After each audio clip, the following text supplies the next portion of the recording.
On est mardi le 5 janvier 2021. On était plusieurs à espérer que 2021 viendrait avec un renouveau.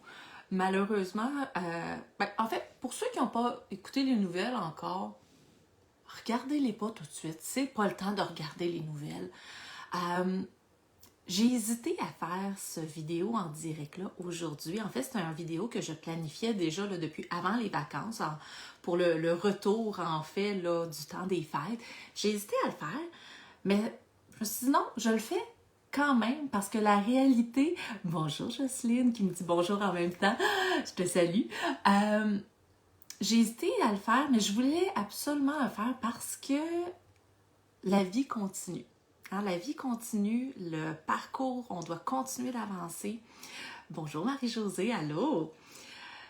Alors, le retour que je voulais faire avec vous, c'est en lien avec la publication qu'on a fait sur notre page Facebook, donc le 22 décembre dernier. Je vais remettre la photo, donc la fameuse publication là, sous le vidéo qui sera disponible là, suite à l'enregistrement en cours. Mais la publication, au fond, c'était une photo. Je vais vous la montrer vite.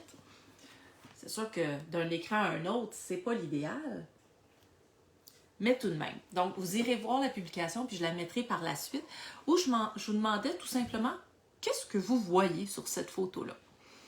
Et puis, ça a été une publication qui a été très populaire. Il y a eu énormément de commentaires. Puis, je suis contente parce que je voulais illustrer un point que vous avez, cher groupe, très bien illustré, à savoir à quel point nos valeurs, notre passé, notre histoire de vie peut influencer comment on interprète, comment on perçoit une image, mais aussi certains aliments. Alors, concrètement, je vous l'ai montré vite. On voit une allée d'épicerie. Et puis, certaines personnes m'ont répondu, là, à brûle pour point, je vois justement une rangée d'épicerie et je vois des boissons gazeuses. Donc, je vois des boissons gazeuses, je vois de la liqueur. Il y en a d'autres qui sont plus allés au niveau, justement, de l'aspect nutritif ou en fait pas très nutritif de ce qu'ils voyaient.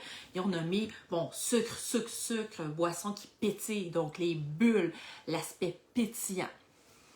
Il y en a d'autres qui sont plus allés regarder au niveau, en lien avec la chirurgie bariatrique, avec le fait que ce soit interdit, que ce soit un aliment qui est, un breuvage qui est proscrit, qu'on devrait éviter. Donc, ils ont vu à ce moment-là plus l'interdiction, ou du moins la recommandation d'éviter le plus possible en lien avec la chirurgie. Il y en a d'autres qui sont plus allés avec l'aspect de la grande difficulté d'arrêter, ou pour ceux qui ont arrêté, le deuil associé. Donc, l'espèce de j'aurais le goût encore, mais je sais que je ne dois pas le faire, je ne le fais pas, donc je suis fière d'avoir arrêté, mais c'est encore difficile. Puis il y en a qui parlaient même d'une dépendance, soit antérieure ou en cours, puis comment ils trouvaient ça difficile. Il y en a qui sont allés avec des symptômes plus physiques. Si j'en consomme à partir de maintenant, des douleurs, des petits reflux gastriques, ballonnements, donc tout l'inconfort physique relié.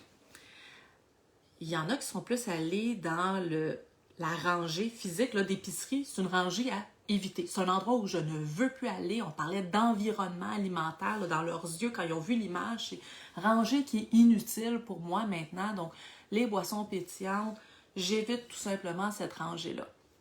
Il y en a qui ont parlé, puis je trouvais ça intéressant, l'aspect monétaire. Donc, autant, maintenant, m'hydrater me coûte moins cher puisque l'eau est ma boisson d'hydratation principale. Je ne dépense plus d'argent sur cet aliment-là qui m'apporte franchement pas nécessairement grand-chose au niveau de ma santé physique. Il y en a qui ont vu l'argent, mais sous un autre angle, des canettes à Saint-Saëns. Donc, ils ont vu la récupération associée derrière cette image-là. Il y en a qui m'ont parlé de l'arc-en-ciel de couleur. Hein, l'arc-en-ciel qui est une thématique pas mal populaire, malheureusement, là, depuis mars 2020. Donc, l'arc-en-ciel, parce que justement, on voit un étalage plein de couleurs. Donc, ils ont vu l'espèce d'or, parce que clairement, tout est très bien placé sur cette image-là. Donc, ils ont vu l'aspect plus artistique derrière l'image et donc l'aspect couleur et comment c'était placé.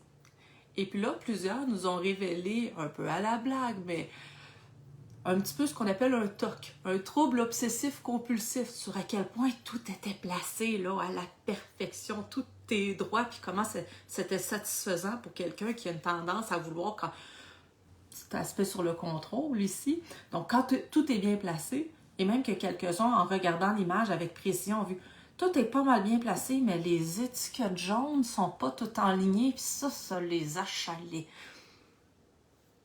Il y en a qui ont vu le lien avec l'alcool. Pourquoi? Ben parce que quelques fois qu'ils décident de consommer une boisson pétillante suite à la chirurgie bariatrique, ben vont le faire justement dans des circonstances plus sociales, plus festives, qui accompagnent parfois un alcool. Certains vont avoir nommé certaines sortes d'alcool. Donc, mon gin tonic qui me manque, mon rum and coke avec mes amis. Donc, il y avait une composante, oui, en lien avec l'alcool, mais tout l'aspect social qui entourait la consommation de boissons pétillantes. Donc, pourquoi je vous raconte tout ça? C'est quoi le lien, là? Bien, je vous parlais en tout début de capsule, de vidéo, à quel point une image, un aliment peut éveiller différentes interprétations, différentes perceptions. Donc, imaginez si une simple image comme ça a pu appeler à toutes les interprétations, puis probablement même qu'il y en a d'autres que j'ai peut-être pas nommées, mais toutes ces interprétations-là avec un seul aliment, avec un seul aspect très, très confiné, là, si on veut, de l'alimentation, ça a éveillé tous ces aspects-là. Donc là, on est au mois de janvier, là. Et là, si vous êtes moindrement sur les réseaux sociaux, à la télévision, à la radio, tout le monde là est en train de vous promettre la bonne façon, the number one thing pour perdre du poids. Hein? Parce que c'est donc important de perdre du poids parce que c'est la résolution qu'on prend à chaque année. Eux, ils ont trouvé la bonne façon. Je vous lance la question. Si une seule image peut éveiller autant d'interprétations, voulez-vous bien me dire comment une seule approche peut aider tout le monde? Poser la question, c'est un petit peu y répondre. Chaque personne a des habitudes alimentaires qui sont différentes, mais au-delà même de l'habitude, deux personnes qui pourraient avoir la même habitude, le pas pour les mêmes raisons. Donc là, sans retomber dans la petite enfance puis faire une psychothérapie profonde, une fois qu'on comprend pourquoi certains aliments ont une place plus privilégiée dans notre alimentation, ou si ça n'a aucun lien, puis c'est juste vraiment une forme de disponibilité alimentaire, l'environnement. Donc le pourquoi on consomme un aliment est tout aussi important que l'aliment qu'on consomme. Parce que si on veut aller travailler une habitude de vie ou une habitude de consommation, bien, de prendre un petit moment, un petit recul pour voir qu'est-ce que l'aliment représente pour nous, bien, peut faire une grande part des choses, peut être très importante dans la modification du dit comportement. Donc, c'était, oui, justement, un petit exercice en toute simplicité. Je regarde parce que je regardais à quel point cette image, qui est toute simple au fond, là, d'une rangée de boissons gazeuses, mais peut éveiller tellement d'interprétations différentes. Puis je veux que vous compreniez que dans votre parcours, il n'y a pas une seule bonne façon. Oui, il y a des recommandations, il y a des lignes directrices, mais après ça, comment vous les modifiez, comment vous les appliquez à votre propre personne, bien c'est là que tout prend son sens, puis c'est là que des fois, oui, l'accompagnement peut être nécessaire. Donc, faites attention, oui, à quelqu'un ou un programme, un individu, un groupe qui est capable de vous dire hors de tout doute. Oups, là, j'ai une vidéo qui vient de partir en même temps. Vive le direct. Ça va peut-être se fermer, voilà. C'était beau, ça. Mais ce que je vous dis, c'est de faire attention à une personne, un groupe, un programme qui vous promet des résultats, qui sont capables de vous garantir, parce que moi aussi j'en ai eu dans ma boîte courriel, moi qui aime beaucoup suivre les différentes offres, qui vont vous garantir là, une perte de poids, ce que vous visiez donc. Je vous ramène à l'importance d'améliorer votre santé et non pas de perdre du poids. C'est un sujet qui est vaste, évidemment, puis je sais que dans le processus d'une chirurgie bariatrique, bien, très souvent, pour pas dire la majorité du temps, la perte de poids est un des éléments qui est visé, qui est souhaité dans le cadre de l'intervention. Mais au-delà de la perte de poids, ça demeure que c'est toujours important de revenir pour que la perte de poids soit maintenue, pour que toutes vos nouvelles capacités fonctionnelles soient au rendez-vous et ce, à long terme. Ce qu'il faut avant tout, c'est bien utiliser votre outil.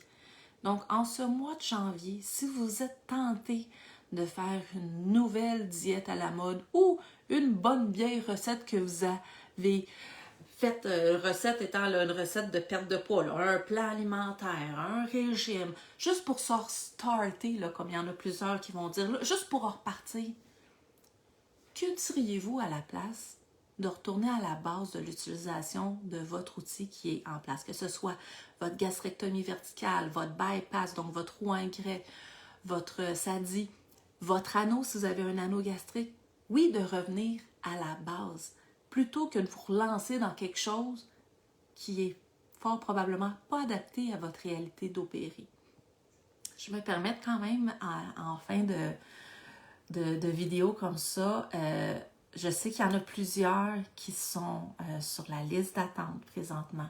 Je sais que présentement, il y a beaucoup d'incertitudes parce que, bon, on ne sait pas. Déjà, le temps d'attente à la base est déjà très long. Et là, on ne sait pas dans quelle direction ça va prendre, malheureusement, encore une fois, en 2021. Ce que je vous dis, c'est que je sais que vous êtes tannés d'attendre. Je le sais, puis que vous le voyez bien souvent comme étant une forme de bouée de sauvetage, l'accomplissement d'enfin obtenir l'outil qui va vous aider à court, moyen et long terme. Prenez le temps d'aller modifier dès maintenant vos habitudes. C'est pas pour rien que quand vous lisez sur les différents forums, là, on lit souvent qu'on n'opère pas la tête, que les changements sont pas faciles, que ça demande un grand défi. Demandez à n'importe quelle personne opérée, ils vont vous le dire. Il y a des choses qui sont pas mal plus difficiles que je pensais. Donc, appliquez l'aspect plus technique dès maintenant, même si vous n'avez aucune idée quand est-ce que vous allez vous faire opérer. D'arrêter de boire au repas, de travailler la mastication, notre fameuse triade nutritionnelle gagnante, là. Les protéines, la mastication, l'hydratation, c'est beaucoup d'éléments à changer.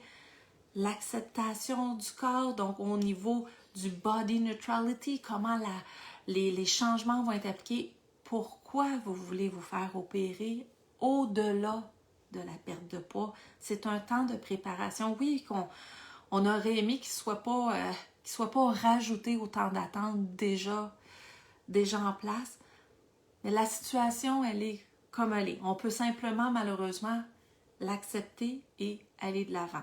Et de continuer, justement, soit à se préparer ou à modifier nos habitudes. Donc, j'espère qu'avec ma petite image publiée le 22 décembre et le retour qu'on a fait aujourd'hui sur l'importance de modifier en fonction de ce qui vous parle vraiment, de pourquoi vous avez cette habitude-là, ça vous donne un petit vent d'encouragement à venir. J'espère avoir l'occasion de rencontrer certains d'entre vous en consultation. Il y a des ateliers de soutien là, qui vont commencer en ligne. Ça ne change pas, les ateliers de soutien en ligne là, qui débutent dès le vendredi 22 janvier.